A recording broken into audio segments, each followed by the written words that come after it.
ఏసే మార్గం నిన్ను విడువడు ఎడబాయడు. ఈరోజు దేవుని వాగ్దానం. Praise the Lord. ప్రతి ఒక్కరికి వెరీ గుడ్ మార్నింగ్ అండి. మరి ఉదయకాల వాగ్దానం ద్వారా ప్రతి ఒక్కరు ప్రతిరోజు వీక్షిస్తున్న సిస్టర్స్ అండ్ బ్రదర్స్ ప్రతి ఒక్కరు నా ప్రియ సహోదరి సహోదరులారా, ఈరోజు దేవుడు మిమ్మల్ని మీ కుటుంబాన్ని దీవించి ఆశించను గాక మీరందరూ హ్యాపీగా ఉండాలని మనసారా కోరుకుంటా ఉన్నాను.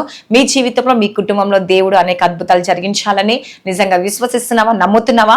అయితే దేవుడు గొప్ప అద్భుతం జరిగించబోతుండో ఈరోజు దేవుడు సంపూర్తిగా నీ జీవితంలో కార్యం జరిగించబోతుండండి. విశ్వసిస్తున్న వారి పట్ల దేవుడు అనేక మేలులు జరిగిస్తారు.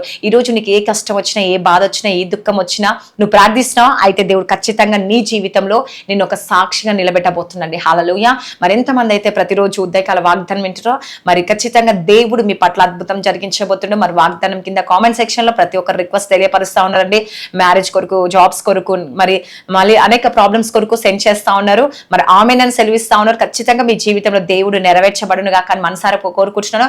ఇంకా ఇంతమంది అయితే మా ఫ్యామిలీ మెంబర్స్ గా లేరు, సబ్స్క్రైబ్ చేసుకోవాలి. ప్రతి ఒక్కరు మన యూట్యూబ్ ఛానల్ సబ్స్క్రైబ్ చేయండి, లైక్ చేయండి, షేర్ చేయండి. అనేకులకి కదండి ఒక వాగ్దానం 10 మందికి షేర్ చేస్తే వారి జీవితంలో, వారి కుటుంబంలో కూడా దేవుడు గొప్ప అద్భుతం జరిగించబోతున్నాడు. కాబట్టి ఈ రోజు దేవుడిచ్చే వాగ్దానం చూసుకుందామా?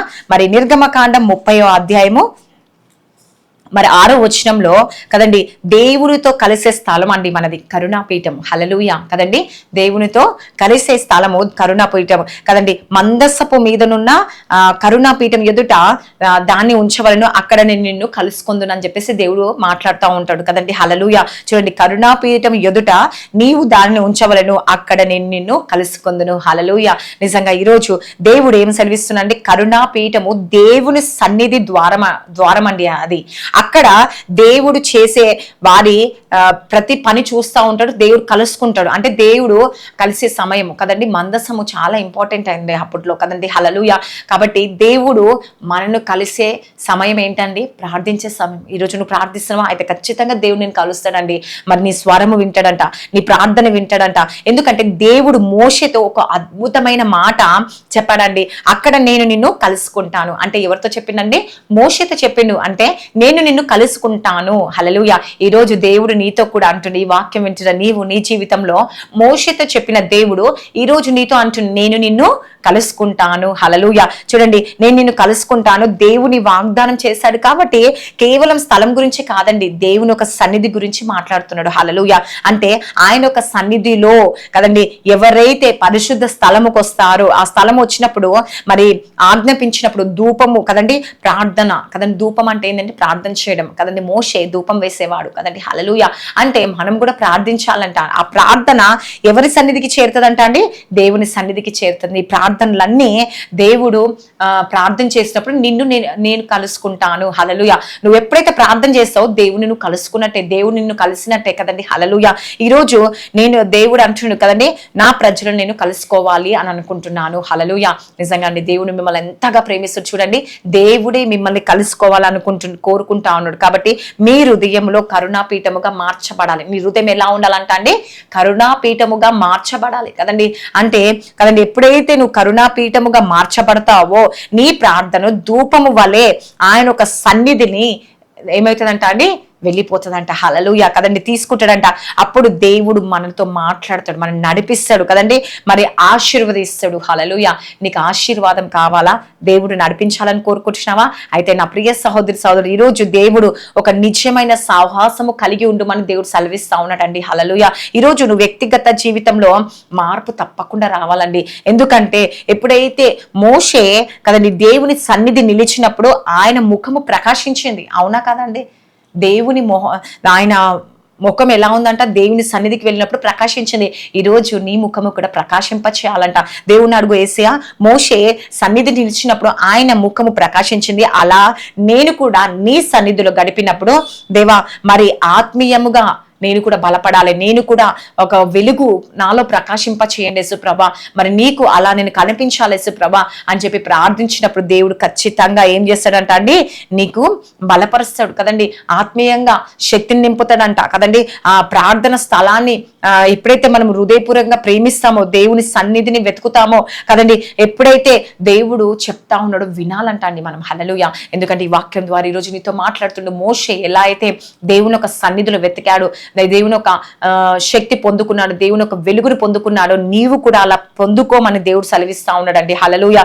కాబట్టి నీవు దేవుని ఒక సన్నిధికి వచ్చినప్పుడు అక్కడ దేవుడిని కలుసుకుంటాడు. అంటే నువ్వు ప్రార్థన చేసినప్పుడు దేవుడు నిన్ను కలుస్తాడండి. హల్లెలూయా. నీ ప్రార్థన వింటాడు కదండి. వినడమే కాకుండా నీకు సమాధానం ఇస్తాడంట, నీకు ఆశీర్వాదం ఇస్తాడంట, నీతో మాట్లాడతాడంట అండి. కాబట్టి దేవుడు సెలవిస్తా ఉన్నాడు ఏమని, ఆయన ఒక సన్నిధిలో గడపడము ఒక క్షణము జీవితాన్ని మార్చే కదండి ఆశీర్వాదంగా మారుతుంది కదండి. హల్లెలూయా. చూడండి, నువ్వు ప్రార్థన చేస్తే నీ జీవితం మార్చబడుతుంది, నీ సమస్యలు పోతాయి, నీ అప్పులు పోతాయి, నీ రోగం పోతాయి, నీ బంధకాలు పోతాయి, ప్రతిదీ మారు మనసును పొందుతావంట అండి. హల్లెలూయా. నీ జీవితంలో నీ కుటుంబంలో అనేక మార్పులు కలుగుతాయంట. కాబట్టి ఎంతమంది అయితే ఈరోజు ఈ వాక్యం వింటున్న ప్రియ సహోదరి సహోదరు, ఈరోజు మీ జీవితాన్ని దేవుడు మార్చబోతుండో, నీ లైఫ్ని చేంజ్ అయిపోతుండో, మోషేకు దేవుడు తోడున్నట్టు ఈరోజు నీ కుటుంబానికి నీకు తోడై ఉండబోతున్నాడు. గాడ్ మరి వాగ్దానం దేవుడు దీవించి ఆశించును గాక. మరి ప్రార్థించుకుందాం. స్తోత్రం పరిశుద్ధాత్ముడ యేసుప్రభువా, ఎంతమంది అయితే ఈ ఉదయకాల వాగ్దానం వింటున్నారు యేసయ్యా, వారి జీవితంలో వారి కుటుంబంలో గొప్ప అద్భుతం జరిగించి మేలు జరిగించండి. ప్రతి చీకటి శక్తులు అంధకార శక్తులు యేసు నామంలో కుప్ప కూలిపోను గాక. దాని రాజ్యం దాని సమూహం కూలును గాక. యేసుప్రభువా, వారి జీవితంలో వారి కుటుంబంలో గొప్ప మేలు చేయండి యేసయ్యా. నీ యొక్క ఆశీర్వాదం, నీ యొక్క దీవెన దయచేయండి యేసయ్యా. ప్రతి ఒక్క ఆటంకాలు తొలగించండి, అద్భుతం చేయండి, మేలు చేయండి యేసుప్రభువా. నువ్వే కార్యాలు జరిగించు వాడు యేసుప్రభువా. సమస్తం ఎరిగిన దేవుడు యేసుప్రభువా. ఈ రోజు ఎంతమంది బర్త్డేస్ మ్యారేజ్ డే జరుపుకుంటున్నారు యేసుప్రభువా. ఈ సంవత్సరం అంతా వారిని దీవించండి, ఆశ్రయించి పోషించి సంరక్షించండి. గర్భఫలంలో గర్భాలు తెరవబడును గాక. మోకాల నొప్పులు, భార్య భర్త సమస్యలు, నేను కోర్టు కేసు నుంచి విడుదల కొందును గాక యేసుప్రభువా. నేను ఎంతమంది ఐసీలో ఉన్నారు, మరణ పడకలో ఉన్నారు యేసయ్యా, అనేక రకరకాల రోగాలతో బాధపడుతున్న వారి జ్ఞాపకం చేసుకుని, ఎంతమంది ఎగ్జామ్స్ రాశారో, రాస్తున్నారు, రాయబోతున్నారు యేసయ్యా, గొప్ప విషయం దయచేయండి యేసుప్రభువా. ఎంతమంది కాలేజ్ స్కూల్స్ నైనా జాబ్ రాకపోకల ప్రయాణంలో తోడుగా ఉండండి యేసుప్రభువా. మీరు సహాయము దయచేసి అద్భుతం జరిగించండి యేసయ్యా. ప్రతి కుటుంబం దర్శించండి, దీవించండి, ఆశించండి. బిజినెస్ మంచి లాభాలు దయచేయండి. చిన్న బిజినెస్ పెద్ద బిజినెస్ వరకు జ్ఞాపకం చేసుకొని, జాబ్స్ లోనైనా జ్ఞాపకం చేసుకొని, ఇంటర్వ్యూకి వెళ్తున్నా జ్ఞాపకం చేసుకొని వేసే, ప్రమోషన్ కొరకు వెయిట్ చేస్తే ప్రమోషన్స్, గవర్నమెంట్ జాబ్స్ కొరకు గవర్నమెంట్ జాబ్స్ యేసుప్రభువా. ఐసీయూ దేవా మరి ఉన్నవారు జ్ఞాపకం చేసుకొని వేసే, ఎంతమంది అబ్రోడ్ వెళ్ళాలని కూర్చున్నారు యేసుప్రభువా, వారిని జ్ఞాపకం చేసుకొని వేసే, ఎంతమంది అబ్రోడ్ లో ఉన్నారు యేసయ్యా దేవా. తల్లిని విడిచి తల్లిగా, తండ్రిగా, భర్తగా, భార్యగా, పిల్లలుగా ప్రతి ఒక్కరికి మీ తోడుగా ఉండి అండగా ఉండి నడిపించండి. వారికి ప్రతి ఫైనాన్స్ ప్రాబ్లం నుంచి విడుదల పొందునుగా యేసుప్రభువా. మీరే కార్యం చేయండి యేసుప్రభువా. మరి అక్కడ కూడా అబ్రోడ్ లో ఎంతమంది ఎగ్జామ్స్ రాసి యేసుప్రభువా జాబ్స్ కొరకు వెయిట్ చేస్తున్నారు, వారు కూడా మంచి జాబ్స్ వచ్చినగా యేసుప్రభువా. ఎంతమంది రిక్వెస్ట్ సెండ్ చేస్తున్న వారి రిక్వెస్ట్ కూడా ప్రతి ఒక్కటిని సన్నిధికి చేరి జవాబు వచ్చునుగా యేసుప్రభువా. మీరే అద్భుతాలు జరిగించి, ఇంకా ఎవరైతే ఈ ప్రార్థన చేస్తూ ఏకీభవిస్తున్నారో వారి సమస్యలు సొంతంగా మీతో కలిసి ఏకీభవిస్తున్నారో యేసుప్రభువా, మరి వారి జీవితంలో గొప్ప అద్భుతం మేలు జరిగించి వారి ప్రార్థన అంతా నీ సన్నిధికి చేర్చుకోమని నజరేయుడైన యేసుక్రీస్తు నామంలో అడుగుచున్నాను తండ్రి. ఆమేన్. God bless you.